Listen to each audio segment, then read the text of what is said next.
Hello everyone, আসসালামু আলাইকুম। Welcome to my channel. আজকে আমি আপনাদের সাথে শেয়ার করব মাছের কাবাব। যে কোনো বড় মাছ দিয়ে খুব সহজেই আপনারা এই কাবাবটা তৈরি করে নিতে পারবেন, আর এটা খেতে অনেক মজার হয়। আমি বুটের ডাল নিয়ে ৩-৪ ঘন্টার জন্য ভিজিয়ে রেখেছিলাম। এরপর এটাকে প্রেসার কুকারে দিয়ে দিব সিদ্ধ করার জন্য।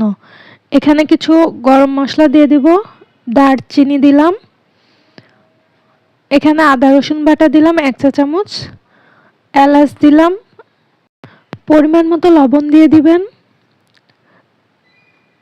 এরপরে হলুদের গুঁড়া দিচ্ছি 1/2 চা চামচ, কিছুটা আস্ত কাঁচামরিচ দিয়ে দিলাম। এবার পরিমাণ মতো পানি দিয়ে এটাকে সিদ্ধ করে নিব।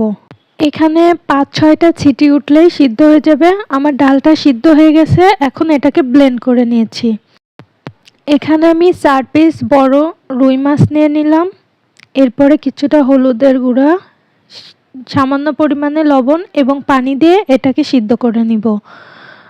আপনারা রুই মাছের পরিবর্তে যে কোনো বড় মাছ দিয়ে এটাকে রান্না করে নিতে পারবেন। এখানে আমি সামান্য কিছুটা লেবুর রস দিয়ে এটাকে সিদ্ধ করে নিচ্ছি।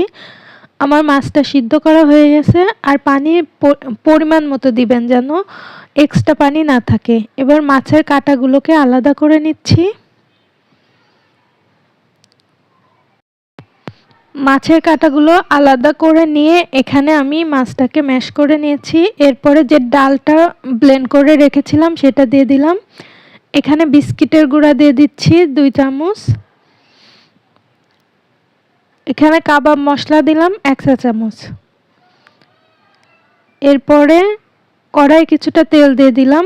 এখানে পেঁয়াজগুলোকে ভেজে নিচ্ছি। পেঁয়াজ আর কাঁচামরিচ কুচি ভেজে নিলাম এবং এগুলো দিয়ে দিচ্ছি।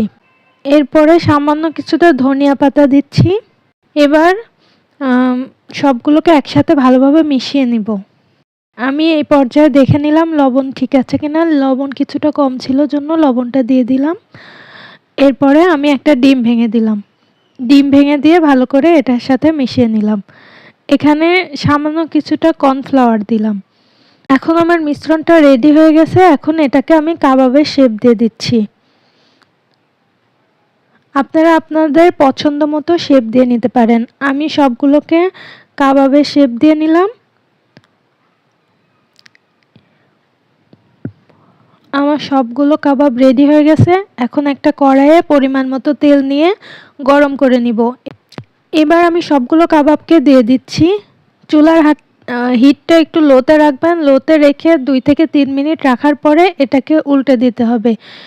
এভাবে 2 বার উল্টে দিয়ে 2 থেকে 3 বার উল্টে পাল্টে দিয়ে এটাকে ভালো করে বাদামি কালার করে ভেজে নিতে হবে। আমার কাবাবটা রেডি হয়ে গেছে, কাবাবটা ভাজা হয়ে গেছে। দেখতে পাচ্ছেন কত সুন্দর হয়েছে। এটা খেতে অনেক মজা হয়। আশা করছি আপনারা সবাই বাসায় ট্রাই করবেন। আমার ভিডিওগুলো ভালো লেগে থাকলে অবশ্যই লাইক, কমেন্ট এবং শেয়ার করতে ভুলবেন না। দেখা হবে পরবর্তী কোনো ভিডিওতে নতুন কিছু নিয়ে। সে পর্যন্ত ভালো থাকবেন, সুস্থ থাকবেন। আল্লাহ হাফেজ।